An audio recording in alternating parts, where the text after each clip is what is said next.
Hello, nous c'est Véro et Steph. Nous parcourons le monde avec notre Sprinter 4x4. Nous voyageons au rythme de nos envies.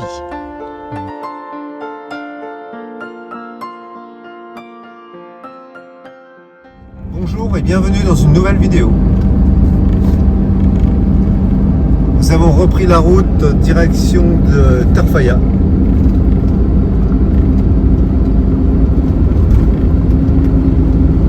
Pas mal de sable sur la route là. Mais bon, c'est une belle 4 voies, ça devrait aller vite. Nous sommes à Layoun,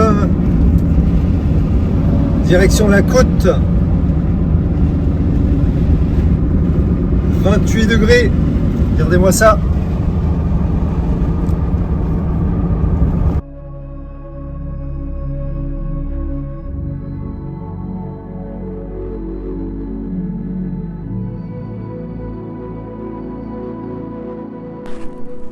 Darla est une ville subsaharienne située sur la péninsule du Rio de Oro.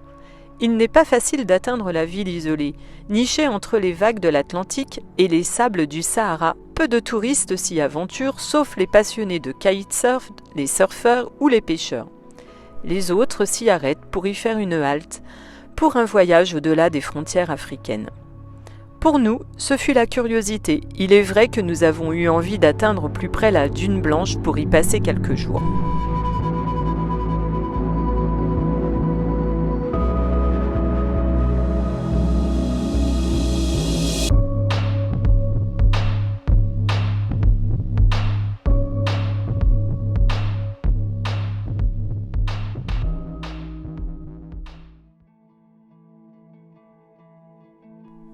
À une trentaine de kilomètres de Darla, nous voilà rendus à la dune blanche par une piste de sable mou et parfois sable mélangé aux cailloux.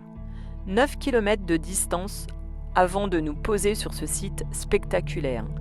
La dune d'un blanc immaculé qui plonge dans la lagune et forme un petit lagon en son centre. Un vrai paradis pour les flamants roses et quelques autres races d'oiseaux. Un très beau décor idéal pour les amateurs de photos et de pêche. Si vous avez de bons conseils sur la conduite sur sable mou, n'hésitez pas à nous les donner dans les commentaires. Nous sommes preneurs. Merci à tous.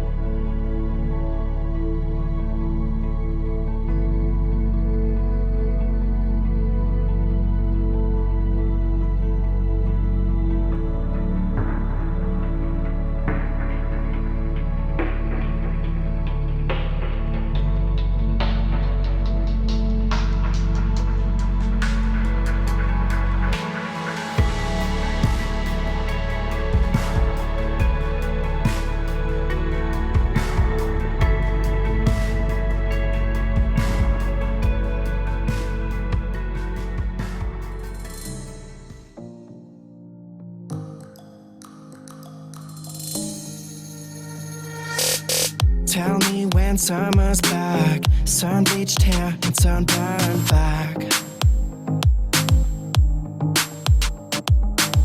Tell me when the long days are here, sunset evenings and night skies so clear. Please let the warm nights return, 'cause I deeply, deeply yearn to let a campfire burn. Love slips away, but in summer it comes back to stay. Have you still not had enough? Are you waiting here for love? We're all in this together. This feeling stays forever. Don't you worry, it hits you every year again. Are you waiting here for love? 'Cause you've still not had enough. Have you still not had enough?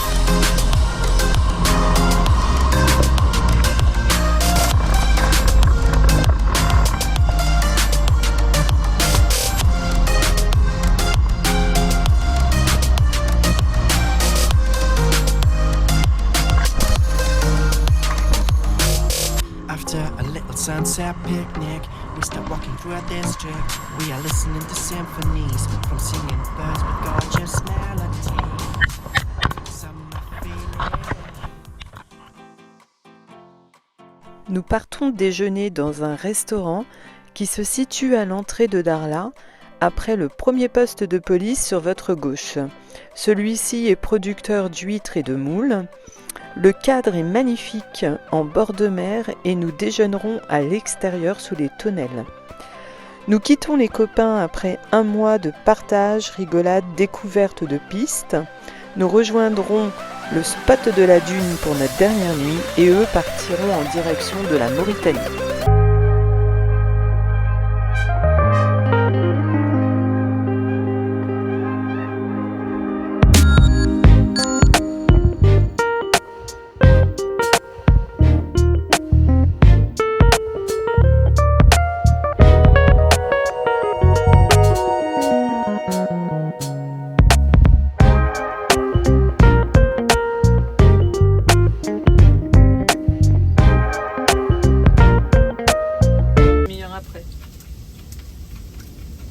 T'es parti. C'est 2 heures. Là. Ouais, c'est top. Hein, c'est génial. Tu sais qu'est-ce qu'il faudrait dedans? Fruit de la passion ou de la mangue. Petite mangue coupée en petits morceaux. Là. La coriandre. Oh, ça aurait été bon. Ou alors, on n'y pense pas, mais de la grenade aussi. Pour relever. Non. Non?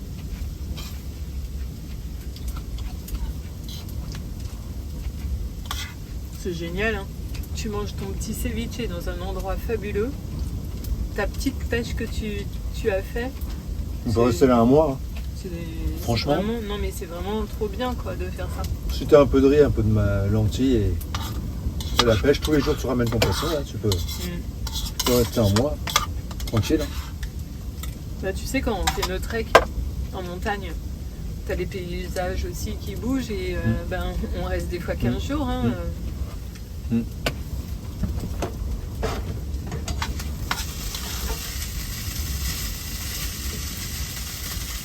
Qu'est-ce que tu fais?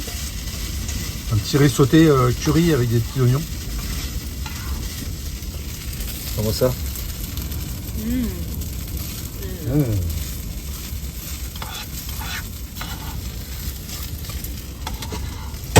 Aujourd'hui, c'est journée poisson. Hein. À midi, vous avez pris des huîtres. Après, il y a eu la tagine. Moi, j'ai pris tagine de poulpe. Et puis, les petits légumes grillés avec... Nous prenons la décision de remonter sur la Yun pour y rester quelques jours. Et Gaëtan nous contacte pour un éventuel départ en Mauritanie afin de faire la piste de Choum ensemble. On lui donne donc rendez-vous sur la plage.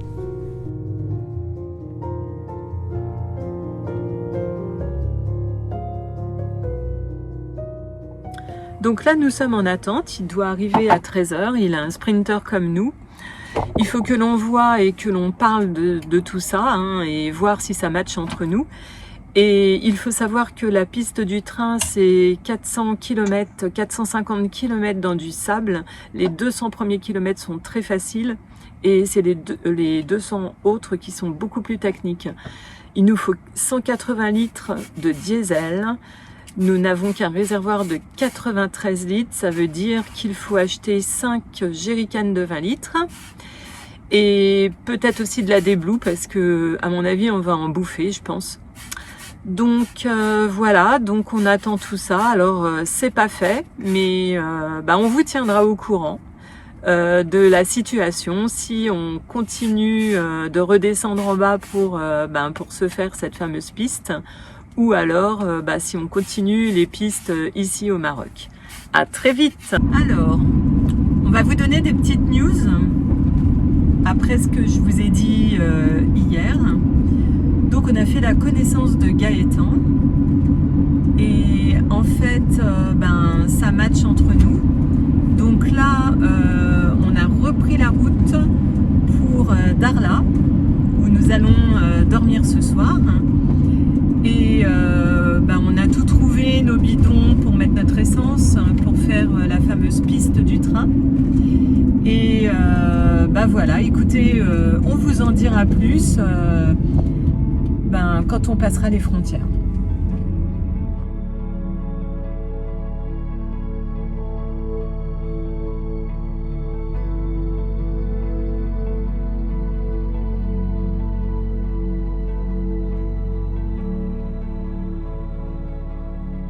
Steph est en train de préparer un petit café avant que nous prenions la route pour passer les frontières marocaines, sortie du Maroc et entrée en Mauritanie. Donc voilà. Et puis Gaëtan est sur la plage, il est en train de prendre des photos. En fait, il fait un petit time lapse. Ça va, Jonathan? Ouais, t'as bien dormi? Oui, mais c'est Gaëtan. Oh mais j'en ai marre, Gaëtan. Pourquoi je veux t'appeler Jonathan? Mais c'est fou ça. Je sais pas, l'autre jour je me suis penché un peu sur l'idée de m'appeler Jonathan. Puis après j'ai dit ouais, bon, tu t'es dit ça non. changerait complètement ma vie. Voilà, ça la changerait complètement, hein, c'est pas Exactement. possible. Hein. Bon Steph, tu prends un petit café avec nous? Si vous en avez assez, sinon... Mais oui, on le fait là, comme ça on se prépare et puis après on ira tranquillement. Hein. Allez, voilà. Alors, petite préparation. Ça va, Steph? T'as été te baigner, Ouais. toi? Ouais, elle était excellente. Hein. Ouais. Un peu de rouleau là, avec les grandes marées, mais Ouais, mais c'est quand même dangereux avec tous les rochers qu'il y avait au bord, non? un peu plus d'eau. Hein? Allez, on vous laisse. On vous reprend. Nous sommes à 70 km de la frontière marocaine que nous allons passer là. Et ça fait bizarre parce que il n'y a plus de vie du tout. C'est vraiment le désert. On a la mer sur la droite. C'était Shell. Nous s'approchons de la frontière. On va faire les pleins des véhicules.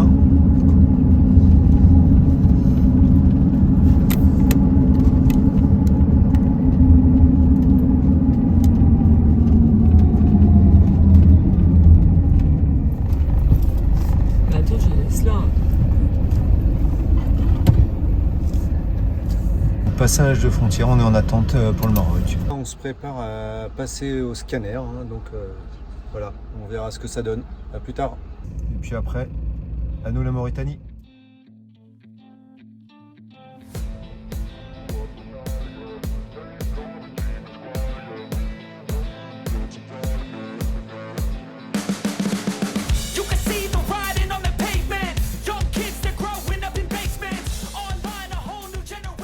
Voilà, nous repartons de la frontière marocaine. Nous avons mis 2 heures pour faire toutes les formalités. Merde, Maintenant, on attaque le No Man's Land. Et du coup, nous allons sur la frontière mauritanienne. Et je vous dirai le temps que l'on mettra, mais nous n'avons pas pris de fixeur. On va se débrouiller de nous-mêmes. Voilà. À plus tard. 4 km en fait. 4 km, mais c'est plus du tout ce que c'était. Hein. Ils ont bien fait le nettoyage, il n'y a plus de carcasses de voitures. C'est propre. Il y en a quelques-unes, mais elles sont loin les carcasses. 30 degrés, on a pris de la chaleur. Hein.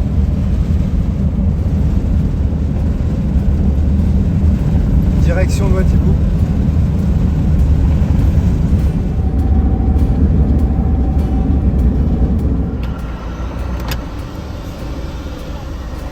Et voilà, nous voici à Ouadhibou. On est dans l'ambiance.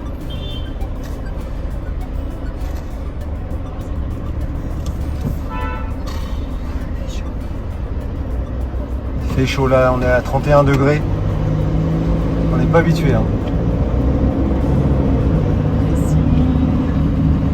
Donc là, on cherche pouvoir changer de l'argent, carte SIM. On va essayer de trouver ça. Oh la vache, un petit poisson qui lui a fait. Non mais ici la conduite, Ouais, c'est pas pire qu'à Paris. Hein. Il n'y a pas de code de la route. C'est pas pire qu'à Paris, franchement là.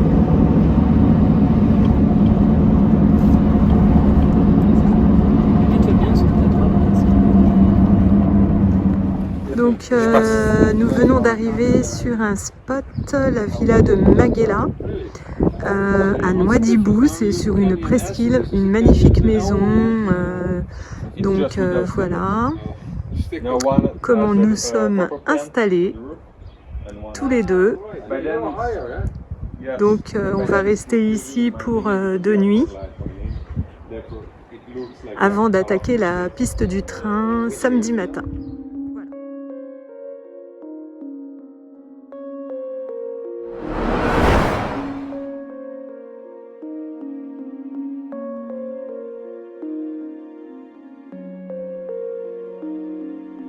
Nous nous poserons à la villa Maghela, un endroit sublime au bout de la baie des Étoiles. Nous y resterons 2 nuits afin de nous remettre du passage des frontières un peu éprouvantes, plus la ville de Nouadhibou qui nous a bien pompé un maximum d'énergie lors de nos recherches de cartes SIM et de change d'argent. Nous sommes en compagnie de Gaëtan, en sprinter comme nous, que l'on a rencontré au Maroc. Cette villa est tenue par Victor, c'est une maison autonome, une maison d'hôte originale, ainsi qu'un espace camping dans un petit paradis au bout de la baie.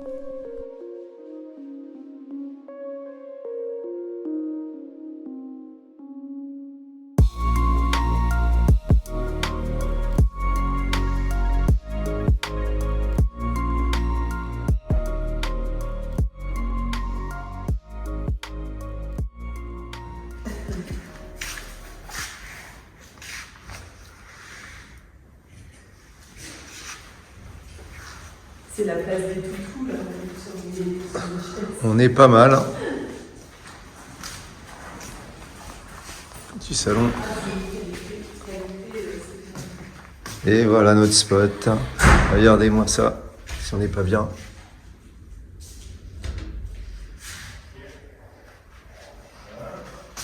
La maison du propriétaire. Super. Petite carte.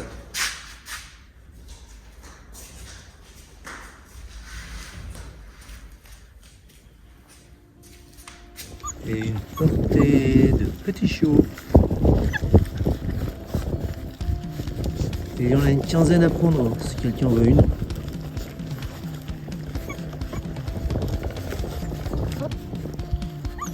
C'est l'heure de manger.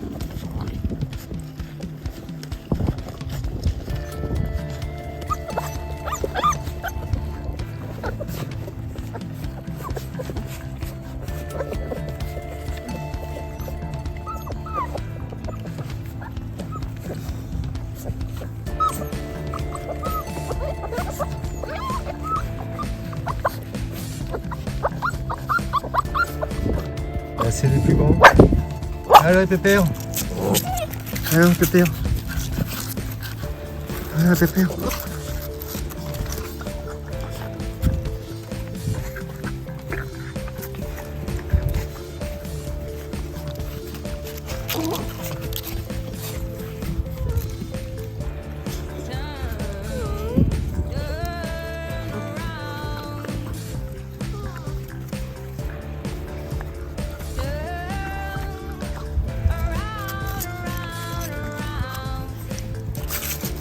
Un petit là, il a du mal. Hein. Il est assez faible.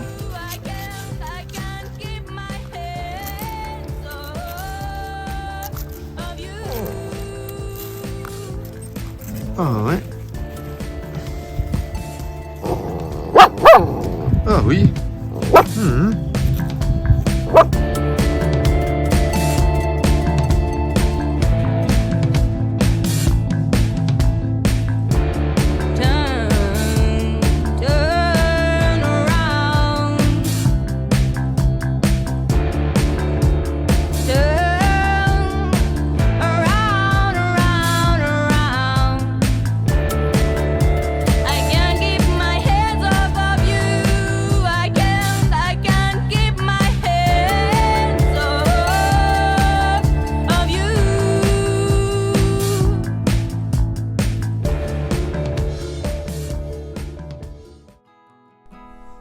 La baie de l'Étoile, située à 14 km au nord de Nouadhibou, sur la façade ouest de la baie du Lévrier, couvre une superficie marine de 12 km². Elle correspond à un bassin inséré dans les plateaux gréseux de la presqu'île du Cap Blanc. Elle présente une grande diversité de formes et de milieux avec une alternance de plages, de sable ou de galets, de zones humides et de côtes rocheuses.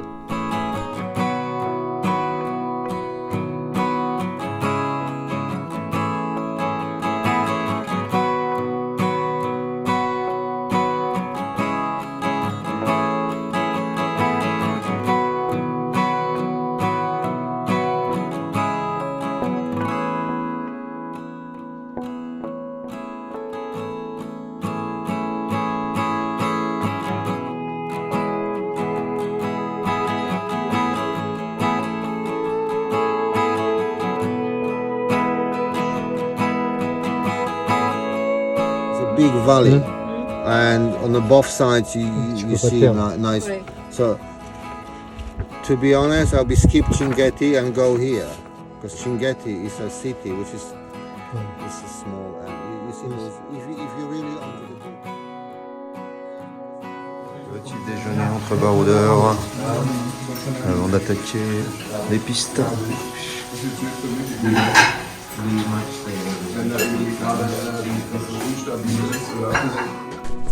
La veille de prendre la piste pour Chum, nous faisons la connaissance de deux Allemands Defender, Hans et Peter, avec qui nous décidons de faire le même chemin. Le lendemain matin, Dominique, un Suisse allemand en Iveco, se joint à nous. Nous partirons donc à 4 véhicules, 2 sprinters, un Defender et un Iveco. Oh là là, mais qu'est-ce qui s'est passé là, Steph ? Ben mince, Stéphane a décidé de reculer pour ranger des choses dans le coffre et on s'aperçoit qu'il y a un énorme clou dans le pneu. Et donc tout le monde se met à essayer de réparer avec le kit que nous avions. Et impossible, le matériel c'est vraiment de la daube. L'espèce de crochet là, qui permet de mettre la mèche s'est tordu à la pointe. Donc voilà, juste avant de partir, alors on peut pas toujours vous montrer que des bonnes choses dans la van life, hein. Voilà ce qui peut vous arriver aussi. Il faut faire avec, hein, voilà. Nous arrivons dans Nouadhibou. Du coup on n'a pas réussi à réparer la roue quand nous étions à l'auberge. Donc on est obligé d'aller dans un garage. Voilà. Ça y est, nous sommes au garage. On va nous prendre en main là. Il y a un monsieur qui va nous réparer ça. Donc on fait faire la réparation en ville, hein, parce que là, il n'y a pas d'autre solution. Impossible.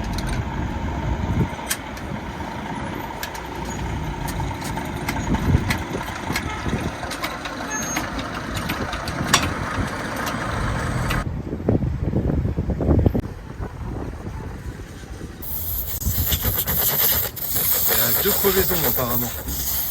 Une là et une là.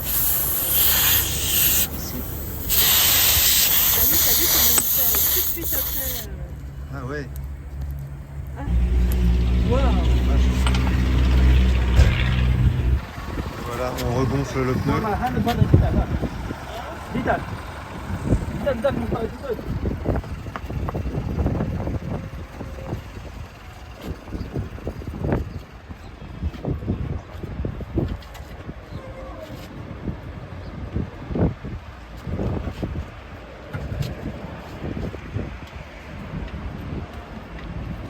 Et voilà, c'est réparé. On va pouvoir repartir. À nous les pistes, j'espère. En train de charger les bidons de diesel qui vont nous servir à faire notre piste. Gaëtan est à côté. Et là, les autres copains voyageurs en Defender nous attendent aussi.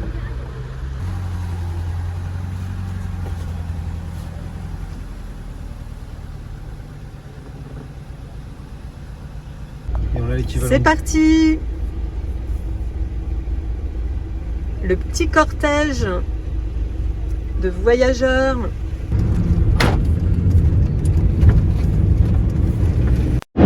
font ça les camions pour les...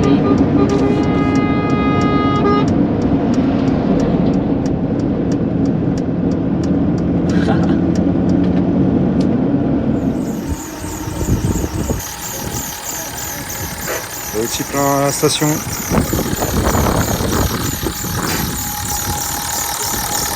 Cette fois-ci, c'est parti pour de bon.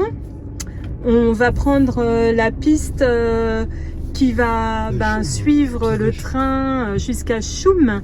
On a lâché le petit couple d'Allemands parce que au niveau mécanique, ça le faisait pas.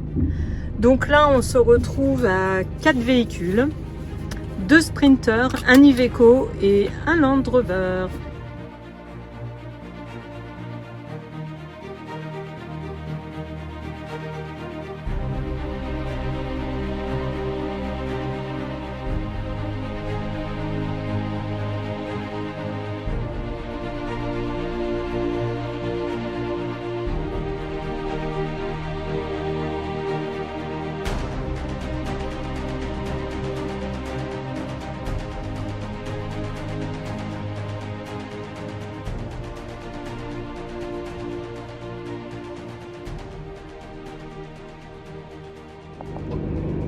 Ouh là là là là, mal barré je crois.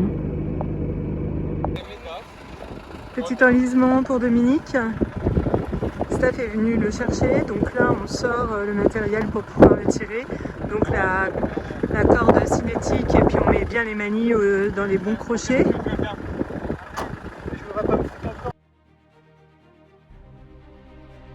Si vous avez aimé notre vidéo, mettez un pouce et n'oubliez pas de vous abonner et d'activer la cloche pour suivre nos aventures.